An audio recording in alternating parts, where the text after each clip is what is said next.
الرحمن علم القرآن خلق الإنسان علمه البيان الشمس والقمر بحسبان والنجم والشجر يسجدان والسماء رفعها ووضع الميزان ألا تطغوا في الميزان وأقيموا الوزن بالقسط ولا تخسروا الميزان والأرض وضعها للأنام فيها فاكهة والنخل ذات الأكمام والحب ذو العصف والريحان فبأي آلاء ربكما تكذبان خلق الإنسان من صلصال كالفخار وخلق الجان من مارج من نار فبأي آلاء ربكما تكذبان رب المشرقين ورب المغربين فبأي آلاء ربكما تكذبان مرج البحرين يلتقيان بينهما برزخ لا يبغيان فبأي آلاء ربكما تكذبان يخرج منهما اللؤلؤ والمرجان فبأي آلاء ربكما تكذبان وله الجوار المنشآت في البحر كالأعلام فبأي آلاء ربكما تكذبان كل من عليها فان ويبقى وجه ربك ذو الجلال والإكرام فبأي آلاء ربكما تكذبان يسأله من في السماوات والأرض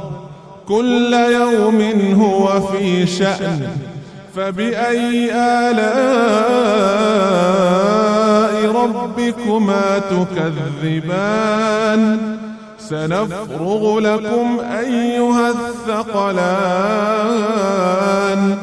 فبأي آلاء ربكما تكذبان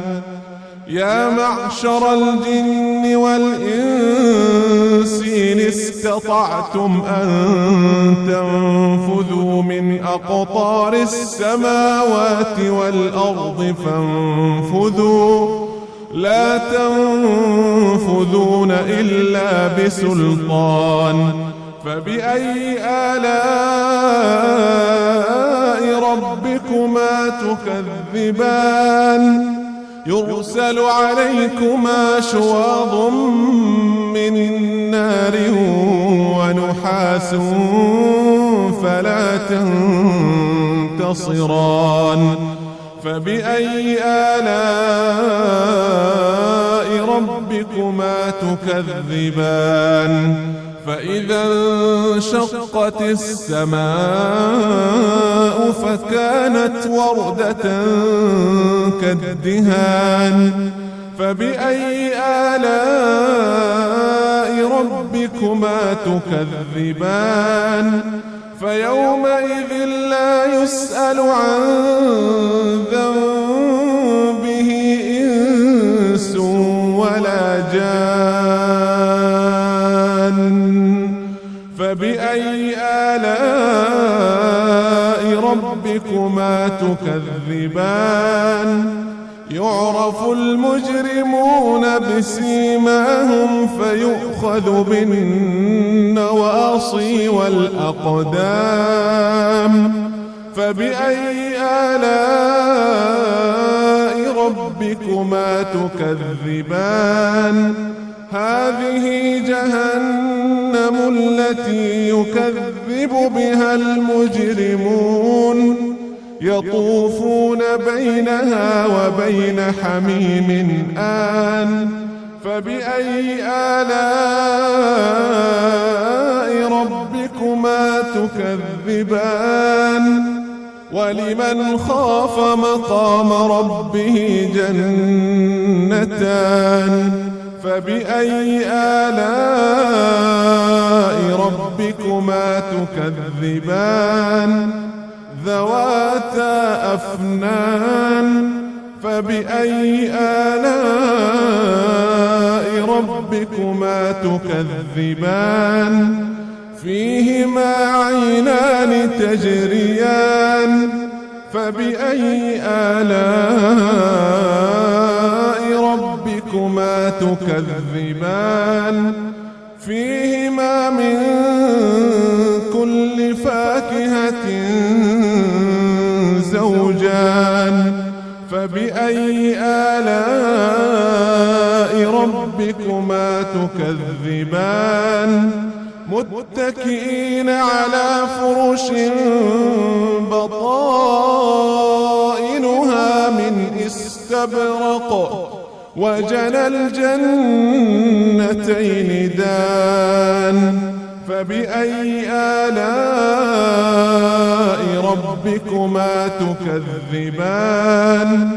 فيهن قاصرات الطرف لم يطمثهن إنس قبلهم ولا جان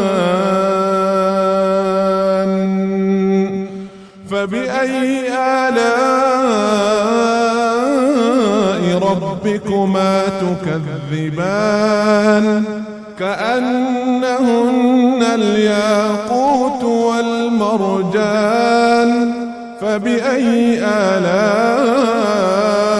ربكما تكذبان هل جزاء الإحسان إلا الإحسان فبأي آلاء ربكما تكذبان ومن دونهما جنتان فبأي آلاء ربكما تكذبان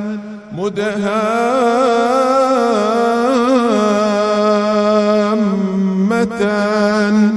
فبأي آلاء ربكما تكذبان فيهما عينان نضاختان فبأي آلاء ربكما تكذبان فيهما فاكهة ونخل ورمان فبأي آلاء ربكما تكذبان فيهن خيرات حسان فبأي آلاء ربكما تكذبان حور مقصورات في الخيام فبأي آلاء ربكما تكذبان لم يطمثهن إنس قبلهم ولا جان فبأي آلاء ربكما تكذبان متكئين على رفرف خضر وعبقري حسان فبأي آلاء ربكما تكذبان تبارك اسم ربك ذي الجلال والإكرام.